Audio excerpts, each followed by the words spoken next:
Call of the Wild Web. Compare parrots' engagement in live versus pre-recorded video call. While animals have been using technologies for a long time, the concept of the animal internet has emerged in the last few years.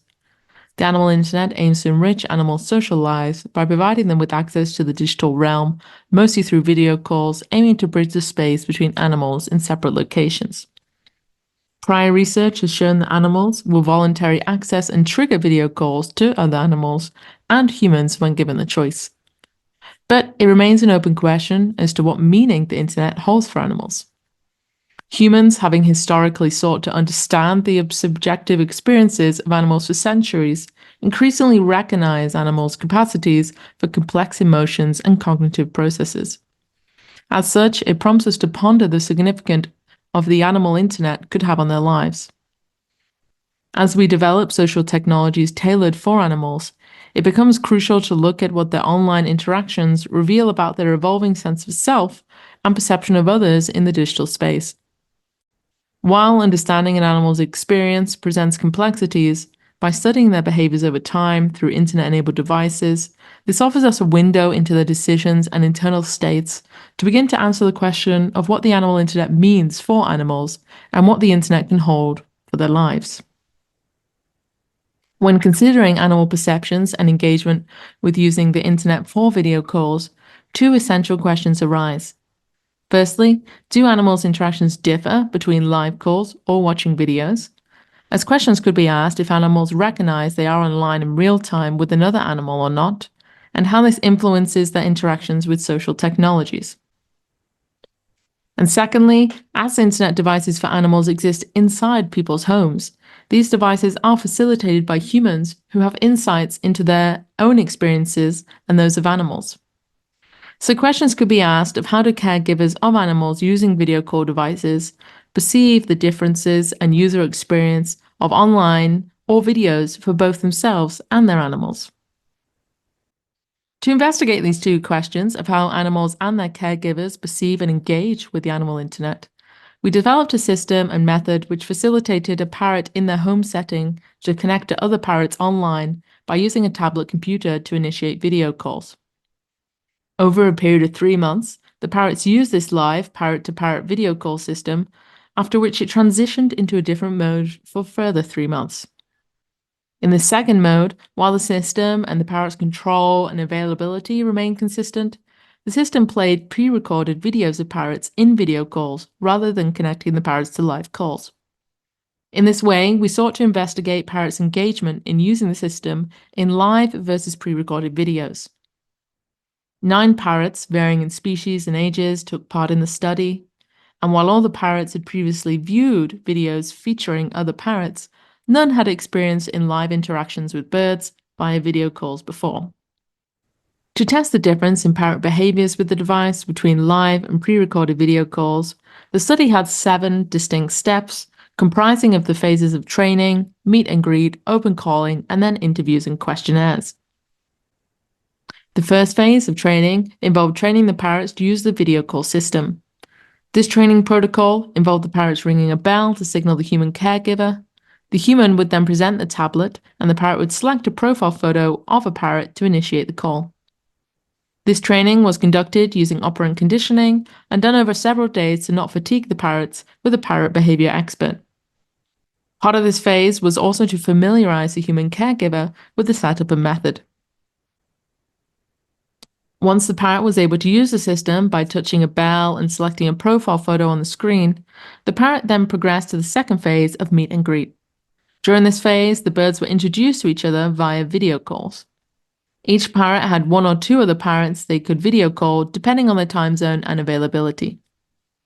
The parrots took it in turns to make the calls to each other by using a bell and the picture selection method, with each bird becoming accustomed to making and receiving calls and associating photos with the corresponding parrot. Part of this phase also involved training caregivers how to end the calls if the parrot exhibited any sign of distress or left the video call area. After completing the meet and greet phase, the parrots then went on to open calling phase, which spanned 3 months. During this period, the parrots were allowed to make up to 3 calls per week, totaling 12 slots, each lasting 3 hours. We limited the parrot's calls to 5 minutes, and within each call slot, the parrot had only the opportunity to initiate 2 calls to other birds. Throughout this phase, the caregivers recorded their parrot's video calls and maintained diaries after each call on their own experiences and those of their birds. Following the live phase, we conducted one-on-one interviews and questionnaires to caregivers on theirs and their parrot's experiences of the system and its impact on their relationship. Following the initial live phase, we replicated the meet and greet, open calling, and interview and questionnaire phase, but instead of connecting parrots to live calls, caregivers played pre-recorded videos of parrots engaged in video calls. During these phases, the procedure remained consistent with the previous live phase, allowing for a direct comparison between the experience of parrots and their caregivers when engaging in live versus pre-recorded videos. Our study yielded a large amount of data from both parrots and their caregivers. From parrots, we collected the timing and frequency of their calls and when they made the call into the 3-hour session. From caregivers, we collected post-call diaries, documented their observation and reflections following each session, and interviews and questionnaires. From our study, what we found was that every bird used our video call system.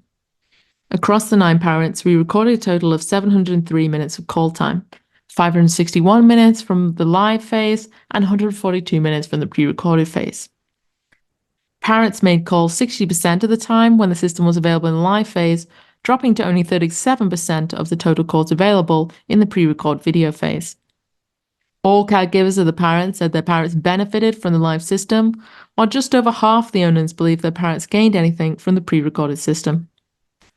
Evaluating our system as a whole, caregivers liked using the system to spend time with their bird, giving their parrots more options in life, and increasing the trust in their relationships. Looking at the number of calls made, there was no significant habitation effect, meaning that the parrot's behaviours with the system did not significantly change over time or within the individual phases. The number of calls the parrots made, however, fell significantly when the system switched to the pre-recorded version of the system, with almost half a reduction in the number of calls made. Caregivers commented on this reduction as their parrots being bored of videos comparing the system to TV. 2 parrots, however, did make slightly more calls to pre-recorded videos, with the caregivers commenting that the parrots seemed more relaxed with the video version.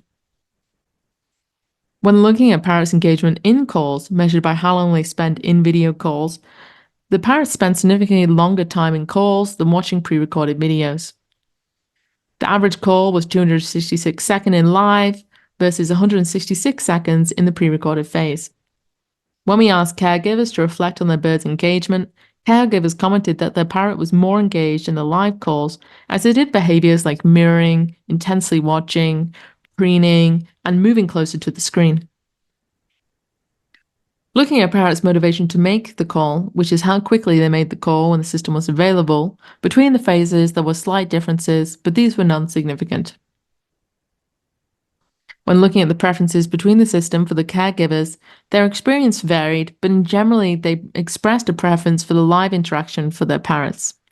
This is due to them believing that the birds are more motivated to use and engage with the version of the system. However, when asked about the system they preferred for themselves, caregivers found the pre-recorded system more preferable due to the ease of usage.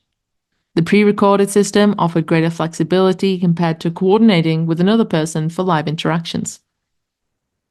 When reflecting on the results in interviews, many parrot owners speculated that the parrot noticed that the bird was not live due to not having synchronicity of behaviours, as well as other factors such as not the right colour of bird, the bird in the video not moving enough, not being the right species of bird, etc. Despite these observations, some caregivers expressed a desire to continue to use the pre-recorded system in the future, retaining the videos. Looking at these results on how animals engage with social internet system, there's 2 important reflections: the crucial role that the human plays, and secondly, the importance of understanding the role of animals themselves. Humans are integral to these systems as they safeguard the animals and actively participate with the animals in the technologies. However, caregivers also introduce complexities and dynamics to measuring and modeling an animal's online social interactions. Further reflection on our study reveals how little we know about the role we play in parrots making sense of each other in the digital realm. During the pre-recorded phase, when parrots are not making calls, many caregivers expressed concerns about their own skill or perceived lack of training as the reason why parrots are not engaged with the system. This perception of non-usage of the technology system as inherently a negative thing suggests the bias of humans towards usage as the sole measure of success.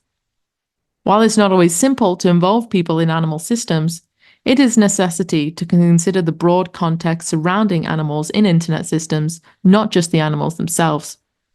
Humans are inevitably woven into this picture, and an understanding of their roles and needs is just as crucial for the accessory systems as understanding the behaviours and preference of the animal involved.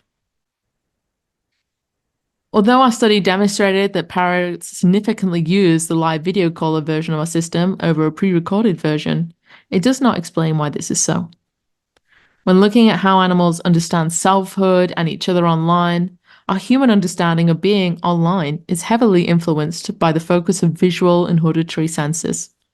For parrots viewing each other online, we don't know if it's their beak, their gaze, their pose, their posture, their auditory cues, a mix of these, or something else entirely that forms the core complexity of their interplay. Further reflections on our studies reveal how little we know about how parrots make sense of each other in the digital realm. What makes a parrot distinct as a parrot is even harder to answer. It could also be possible that birds may perceive and interpret online social interactions in ways beyond our comprehension. As humans, we are, in many ways, locked out of other species' understanding and interpretations, standing across these deep interspecies divides. Our findings are consistent with this emphasis that caregivers hinted at, that responsiveness and mirroring behaviours of parrots and humans alike influences a parrot's experiences. What constitutes, though, as authentic experiences for parrots online, however, is a much larger question. As such, understanding the ethical implications of what we expose animals to and the impact of our social technology interventions on animals' consciousness and experiences is challenging when we don't fully know how animals experience the world. If restricting ourselves to what is visible, our research represents a step forward in addressing the welfare and needs of parrots and their human companions within homes. It hints at the possibility of genuine social interactions for animals connecting beyond physical boundaries by using technologies. We hope our work in this direction guides others in the search of ways to develop animal internet systems and shed light on the way that animals view others and self. In summary, we explored the concept of the animal internet by looking at how animals' interactions online differ between live and pre-recorded video calls and the impact of the system on caregivers. To do this, we built a video call system and gave the system to 9 parrots over 6 months to trigger calls to live and pre-recorded videos of parrots. From parrots' usage of the system, we found that they significantly trigger live calls for longer and more often than pre-recorded video calls. We also found that caregivers preferred the live version for their bird, but that the pre-recorded version of the system for themselves. Our work begins to answer the question of how animals experience online and how we can support animals and caregivers' online interactions in video calls. This study highlights the potential for technology to collapse the space between animals, progressing towards grasping at what it means to animals to connect online.